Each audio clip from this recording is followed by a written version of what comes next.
I want to ask you a question as we get started here. Have you ever poured your heart into something or poured your heart into people, but then after a while have become discouraged by the fruit of your labors? Perhaps what you have been doing and have done, no one seemed to care, or they didn't seem to be changed by all of your investment anyhow. Or, I don't know, perhaps we're a little older than we used to be, and you're just more tired. Your energy's not there. Maybe you're a little bit jaded through life, and you're like, what's the point? What's the point? Or I don't know if I can give all that, or I don't even know if it's worth the struggle. And maybe today someone's sitting here and you've even come to the spot in your life where because of all of those kinds of things, you doubt yourself. You doubt yourself, you doubt your value, you doubt what difference am I making, have I made, will I make, I don't even know anymore. Now, this is not a Mother's Day sermon, but I think that mothers probably can relate specifically to that, right? I mean, you can probably relate to knowing what it's like to pour yourself out and to sometimes feel underappreciated, underrecognized, tired, and wondering, am I doing any good, and what's my value? So I understand that. Moms, dads, workers, anybody, that can be an experience we all can feel.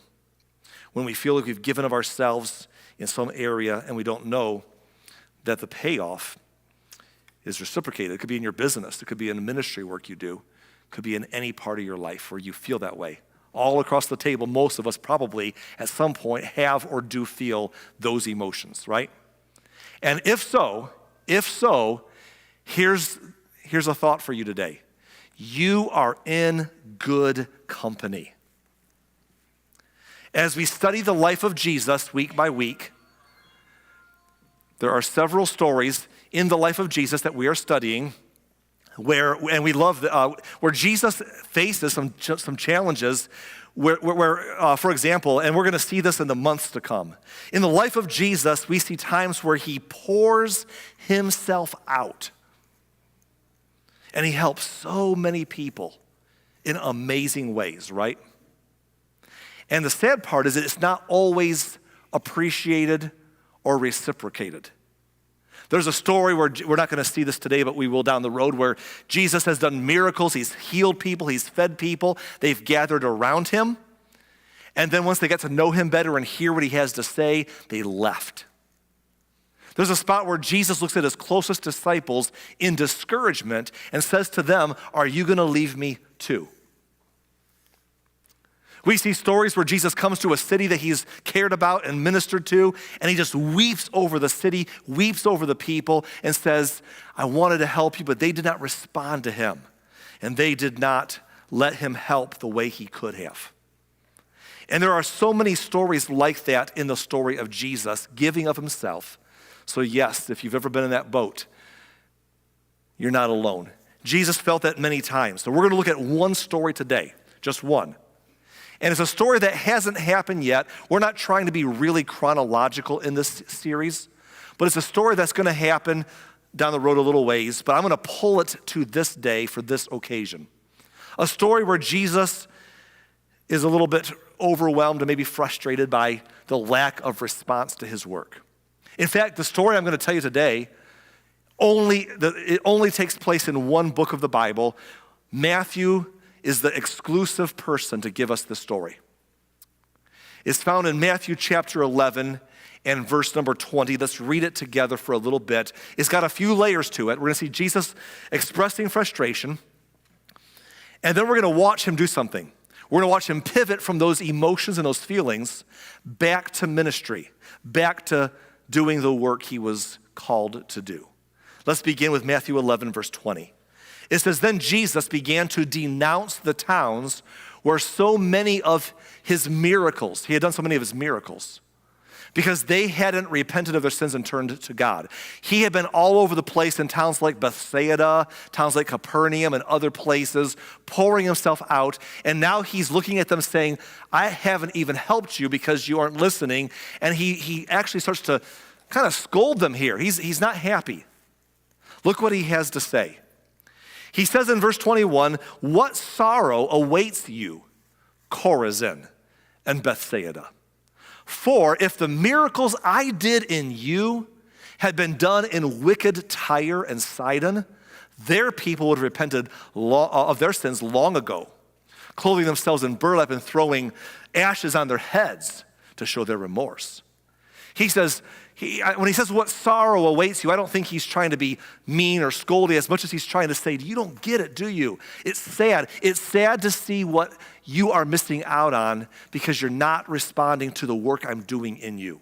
And he points out the cities of Tyre and Sidon. Those are famous cities. They were still around. In fact, Jesus has a little ministry that touches the cities of Tyre and Sidon, which is north of the land of Israel. But they were also well known in their ancient scriptures. The books of the prophets would talk about these wicked cities. They were very bad places with people really messed up. And Jesus says, those places that you look down on historically, if they had the opportunities that you've had, if someone did for them what I've done for you, they would have come around like you haven't. And so then Jesus adds this statement. He says, I tell you, Tyre and Sidon will be better off on judgment day than you. Wow. Like that place that you think is bad, they're going to be better off when they answer to their creator than you because you had so much more opportunity and what have you done with it? Wow. He's kind of letting them have it. And then he turns to a more personable place. Verse 23. He says, and you, people of Capernaum, will you be honored in heaven? No. You will go down to the place of the dead. Now, Capernaum is interesting because Jesus had spent so much time in Capernaum. If you remember the story of Jesus, when he first started his ministry, he went to his boyhood hometown of Nazareth and warned them, I'm going to do a lot of ministry up in Capernaum, and the day's going to come where you're going to be bothered and jealous of that. And you're going to send me to come and do that here, but I'm not going to. And he said some things that riled them up so bad, they almost killed him. And he says, he made a prophecy that would come true later that he said, a prophet is without honor in his own hometown. And sure enough, later on, he would come back to his hometown and that would be fulfilled. But we probably won't ever look at that story. But Jesus would go to Capernaum instead. He stayed in a house that was there. He had a home base. He called many of his disciples from Capernaum, which is right off the Sea of Galilee. He did a lot of miracles. In fact, next Sunday's story is a really good one, I think. Next Sunday, we're going to tell a story that takes place in Capernaum. But Jesus is saying to these people who knew him, who are grateful for all that he did, or at least they liked what he did when it helped them. And he shows up like, oh, good, Jesus is here. And he says to them, all of a sudden he's kind of scolding them. They're like shocked at what he's saying. He says, you think you're better? You think you're the cat's meow? You think you're hot snot on a gold platter? That's the thing, He says, listen, that's not how it is. He continues, he says, here's the problem. If the miracles I did for you had been done in wicked Sodom, it would still be here today. Now, Sodom and Gomorrah are cities like Tyre and Sidon that, again, in ancient history, we've heard them railed against by the prophets for being wicked places. And we don't know a lot about either place. We do have one personable story about Sodom that we know from Genesis, where it was a situation where it showed that they were a sexually violent place, where strangers or visitors showed up in a town and a mob showed up to literally sexually assault these visitors to their town, and if God had not intervened in a divine way, people would have been brutalized. It's a similar story in the book of Judges later. It happens in a city in Israel where visitors show up in a town and a mob comes to assault them, and they actually rape and kill a young woman. And because of that, a war breaks out. And in Sodom's case, God divinely judges that city, but it was a violent, dangerous place. And the people of Israel would know that story and might look down on the people there saying, oh, they were bad. And Jesus says, you think you're better than them? He says, if they had anyone do for them what I have been doing for you, they'd still be here today. And then Jesus says, of all places, to Capernaum, he says, I tell you, even Sodom will be better off on Judgment Day than you. Like when you stand before your Creator, you think you're going to be better off because you're God's people and I'm here. The truth is you're going to have a lot more to answer for than those people that you think were worse than you. Wow. Now, Jesus is not pulling any punches, and I want to get to that part, but let me make a quick side point for a few minutes here. It's a reminder to all of us that before you judge other people, remember that you and I have no idea what you would do in their situation or how they might react if they had your opportunities. It's so easy to judge other people by the thing that by different criteria. It's apples and oranges. We think a couple of easy examples are people with lots of money, and sometimes they don't handle their money in the smartest of ways, or they squander it. And I'm over here saying, oh, can you believe those people? I would never. How do I know if I would ever do? I've never had that kind of money. But, because I don't have the opportunity, I can judge someone who does. But I don't know what I would do in that circumstance. Celebrities get a lot of grief because they're very public eye, and some of their celebrity status gives them opportunities and temptations that I will never face. And they make a mess of things, and we sit back and say, oh, can you believe they did that? It's so easy to judge when I will never be tempted. I will never have that opportunity, but I have an opinion about theirs. It's so easy to sit back and look at my circumstance and judge somebody else when I've never had to walk in their shoes. And the flip side of the coin is true also. Sometimes I've been given privilege and opportunity that someone has never had, and they struggle in ways I've never struggled. We're thinking about Mother's Day and parenting today. I remember when our kids were growing up, and I always taught our kids through their growing up years, to stand on their own. And sometimes they'd have drama with another child. That happens when kids are little. They happen more in middle school and sometimes in early high school. Anyhow, but there's drama. And sometimes there's problems. We were never the kind of parents, and they could tell you, to fly in and helicopter parent them. We always told them to advocate for themselves. We tried to stay out of things unless we absolutely had to. If they had trouble with a teacher at school. I grew up in a home where there was if I was in trouble at school, I was just in trouble at home. There was no side of the story that included my side of the story. It was that's how it was. So we weren't quite that way, but we were always okay, let's hear what's going on, but we're not going to believe that our little Oswald and Oswalda are perfect either. So we're going to listen, we're going to care, but we're going to try and coach them through it. We're going to teach them to advocate for themselves. Anyhow, sometimes they had drama with friends, and we always wanted to listen and care, but we tried to tell them, okay, here's how you need to handle this in a healthy way. I'm sorry, but also here's how you should handle it. Because that's life. And I don't want to be the one who rescues and doesn't prepare them for adulthood. So, unless we need to, because it's a bad situation, that's another story. But my son one time had a problem when he was little with a boy who was just mean. And we were talking about it, and he was upset. And we had to, step in just a little bit, and we were supportive of him. But we said to him, before you get angry at this other kid, before you judge him, before you hate him, let's think about his life. He didn't have a father anywhere in his life. He didn't know a dad at all. He had a mom who was very much a mess, a big mess. His grandparents raised him, but they were older, and they honestly raised his mother, who was a mess. They were kind of their own religious version of a unhelpful situation. And he was just struggling with abandonment issues and all sorts of things. And I said to my son, no, there's no excuse for what he's done. None. But boy, I tell you, I would never want to have to walk. I wonder how I would be and you would be if we had to live it through his shoes. And I wonder how well things could have been for him if he had had your privilege and my privilege. So let's pray for him. We sat there and prayed at the table for that boy, because I want my kids not to look at someone through a lens that says, I'm comparing you to me when your circumstances are not my circumstances, right?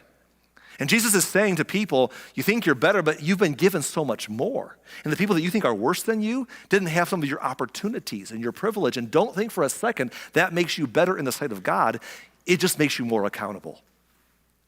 So Jesus is kind of letting everyone know how it is. Now, as we read that story, as we read that story, can you see the frustration that Jesus is feeling? Can you hear his voice as he's like, I am pouring into you, and I am tired, and no one's listening to me, right? Can you imagine how tired he must have been? All of the work. Can I get a testimony here? All of the work, the time, the miracles, the teaching, and these people still wouldn't believe. What do you do in a moment like that? What can we do when we're exasperated because we've poured ourselves out and it seems to be for naught? What do you do in a moment like that? What did Jesus do in this moment? Well, let's look at that together. Verse 25 says, at that time, Jesus prayed this prayer. Woo. The first thing Jesus did in a moment of frustration with ministry and people is he vents about it. He does vent, okay, we heard that. Not the sinful way that I would. He did it in a good way because he's Jesus. But he immediately prays. Now, let's be real now. Sometimes when you and I are frustrated, prayer is the last thing on our mind, isn't it? Like prayer. Or even if it comes to mind, we're like, I don't want to pray. I want to be mad. Like frustrated, I want to pray. So prayer doesn't always our go-to, but Jesus prayed. And look at what Jesus prayed. He said, "O Father, Lord of heaven and earth, thank you." Remember those words, thank you. He says, thank you for hiding these things from those who think themselves wise and clever, and for revealing them to the childlike. What things? The things he just said. The things he was just expressing of saying, look, we sometimes look at ourselves through a faulty lens. We have our filters and we compare apples to oranges. And the truth is that while some people aren't responding to my message, others are hearing the message and they are receiving it. The child, like the ones who are humble enough and full of faith enough to hear what I am saying. Thank you, Father. And then he adds this statement, yes, Father, it pleased you to do it this way.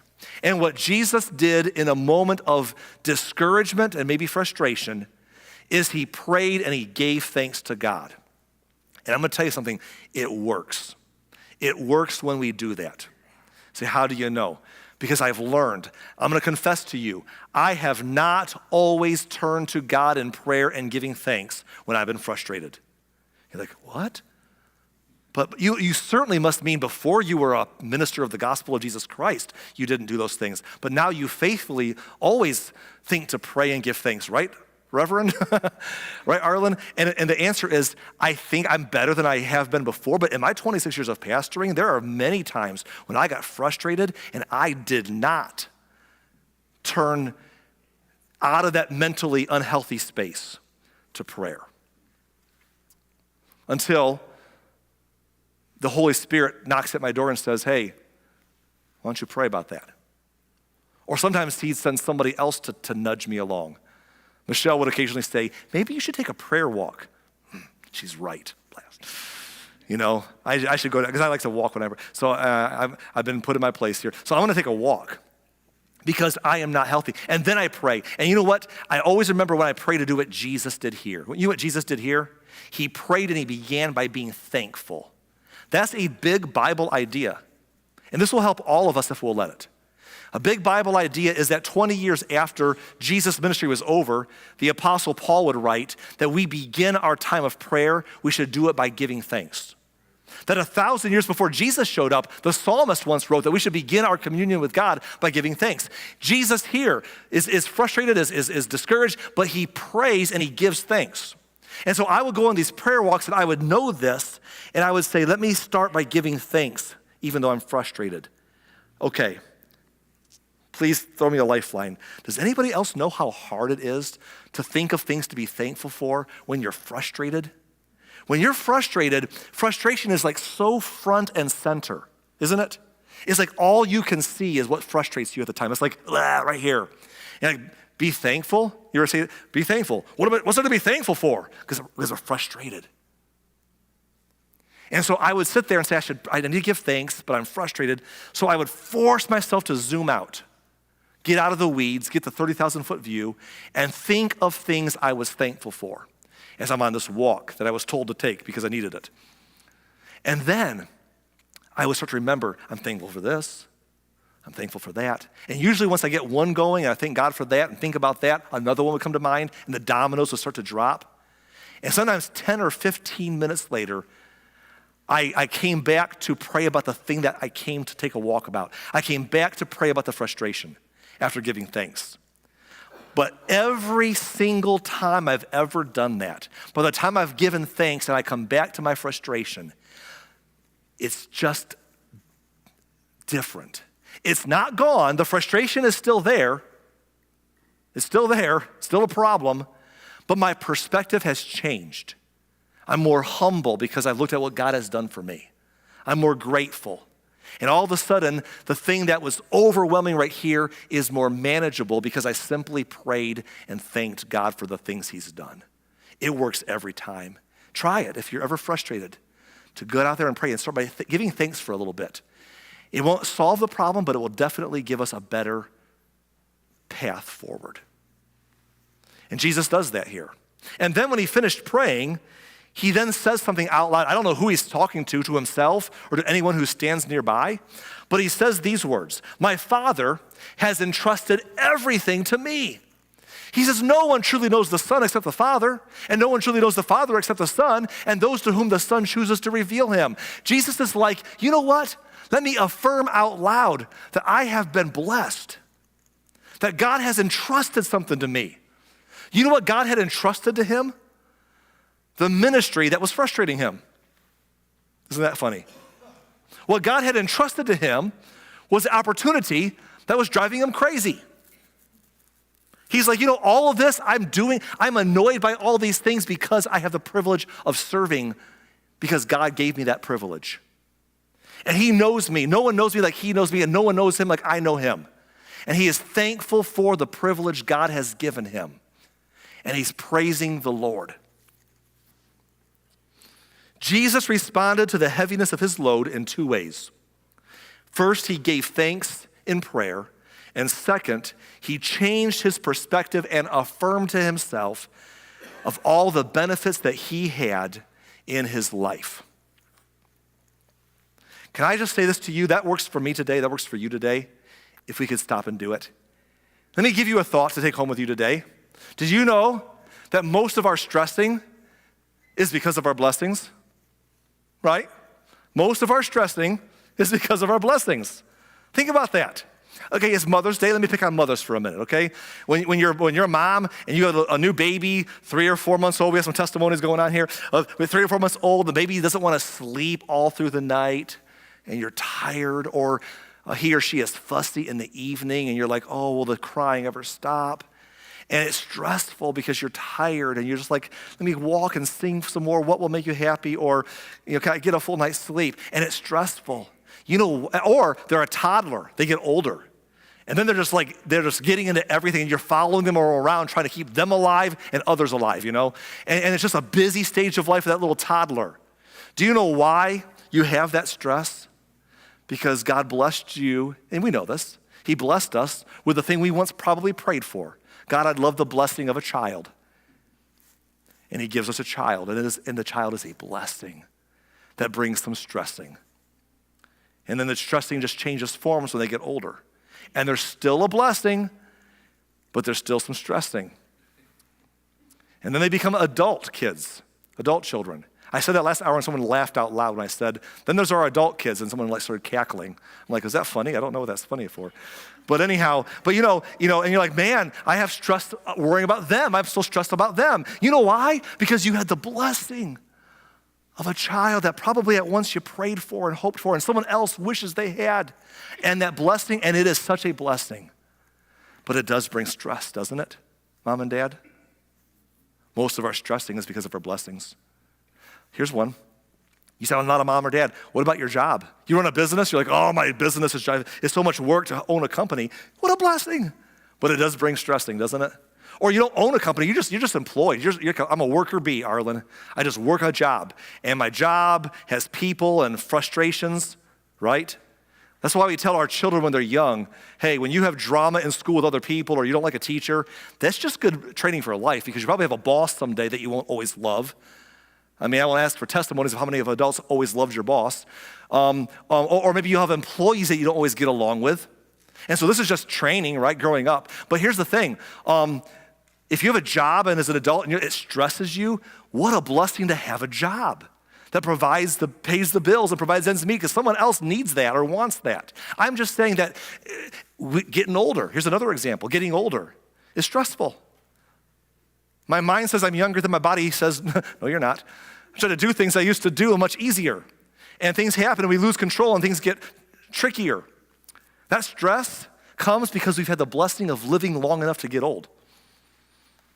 I wouldn't have that stress if I didn't live long enough to get old. Even when we're young, the living life, most of the stress of this life is because we're alive. It's the blessing of being alive as you get to deal with all the things that life brings. Most of our stressing, fill in your own blank, most of our stressing is because of our blessings. And so I want to give you a statement to take home with you. I want you to remember when you need it most. It goes like this. I'm stressed because I'm blessed. Okay? That's it. I'm stressed because I'm blessed. I want you to look at the person right now. Look at the person sitting next to you. Turn to them and say to them, I'm stressed because I'm blessed. Go ahead. Right? I mean, it's the truth. Some of you are like, let me tell you. Some of you are saying it with a smile. I'm stressed because I'm blessed. Some of you got a tear in the corner of your eye. I'm stressed because I'm blessed.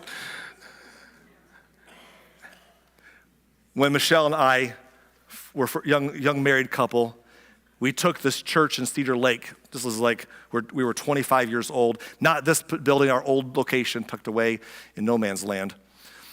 We were in that building, we're 25 years old, and we were brand new parents. Our son Brett was a little guy. He was born while we were getting that job. And so we're a young couple, I'm a new pastor, everything's new to us. And one day, in that first year of my ministry, I got a chance to meet a man in our community named Mr. Thornsberry.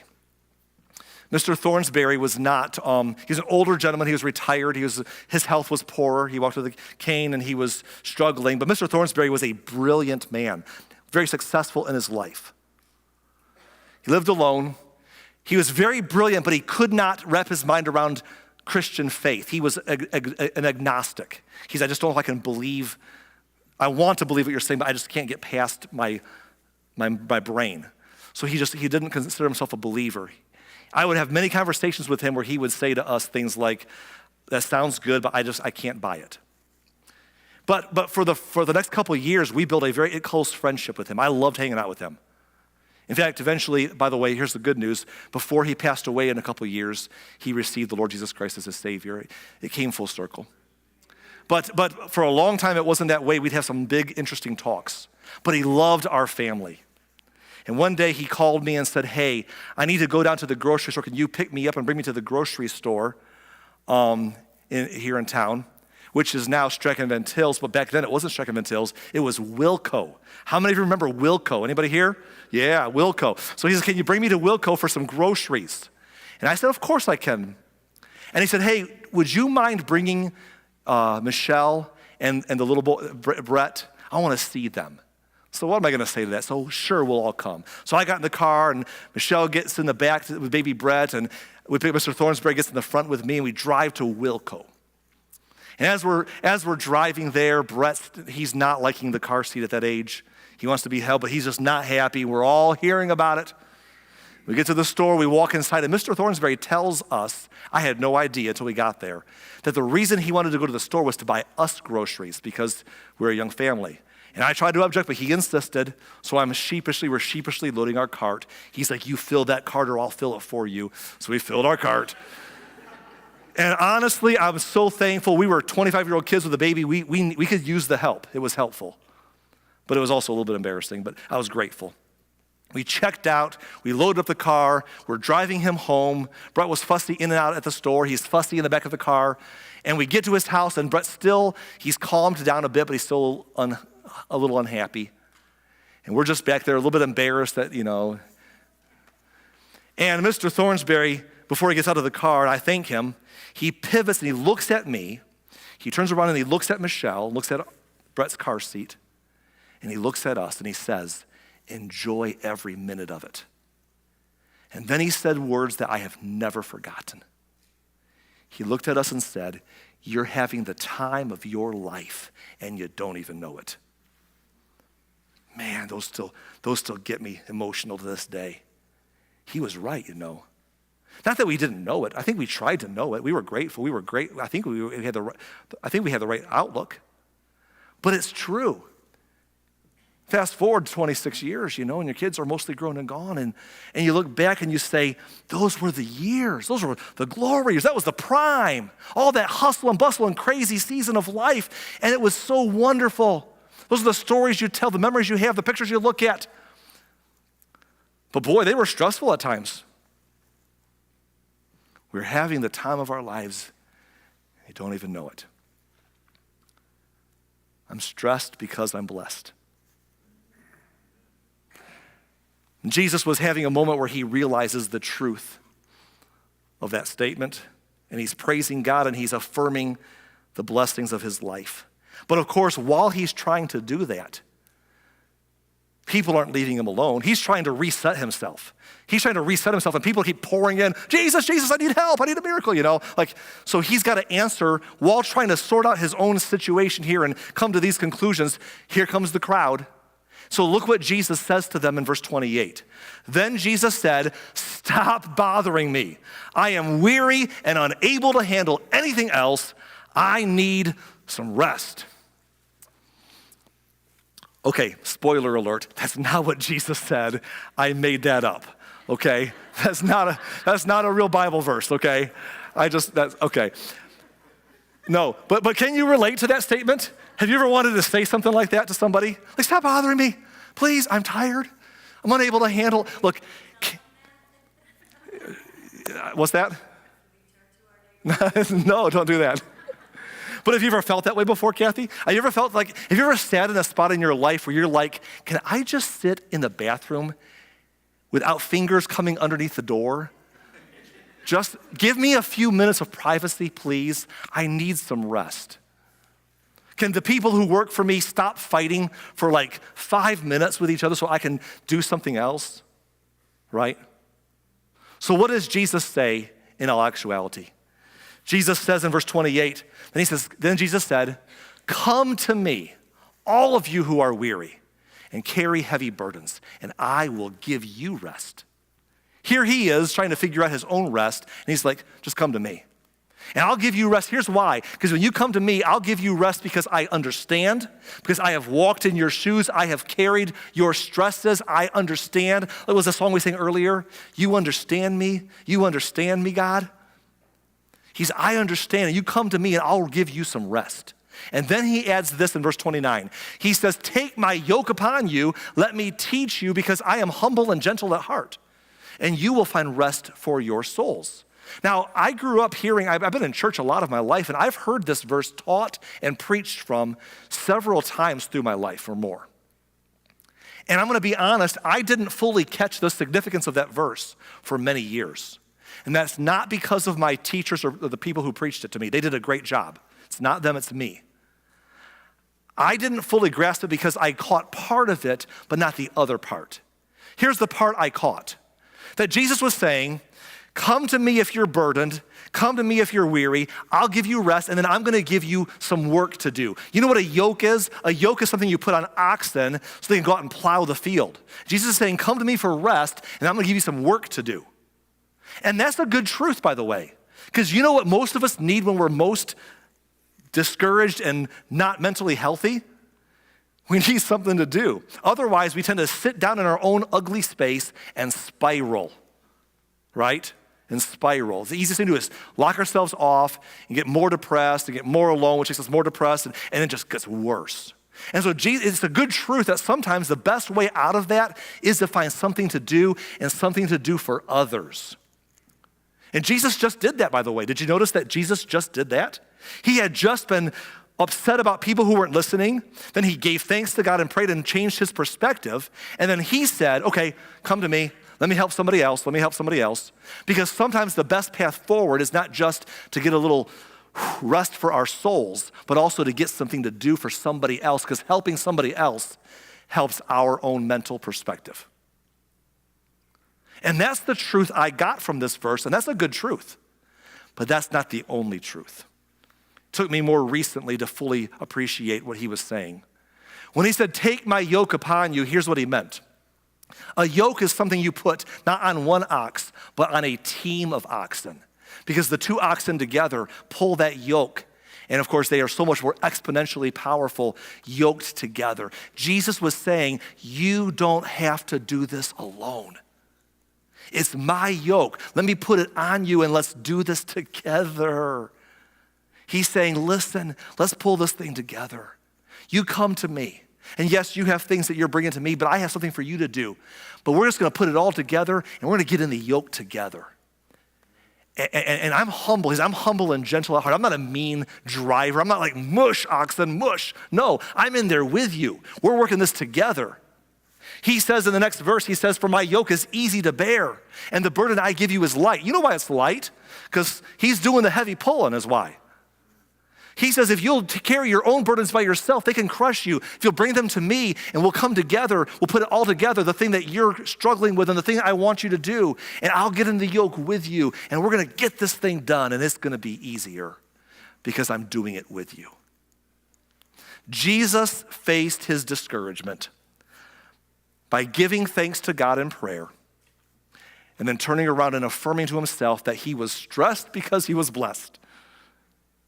And then he said, everybody else, come to me. And here's the takeaway. This is a takeaway for you today. Whoever is struggling, whoever is discouraged, whoever is feeling like no one notices you, or all that you've poured yourself into has not made the difference you hoped it would make, and you're just done, or you think you're close to it.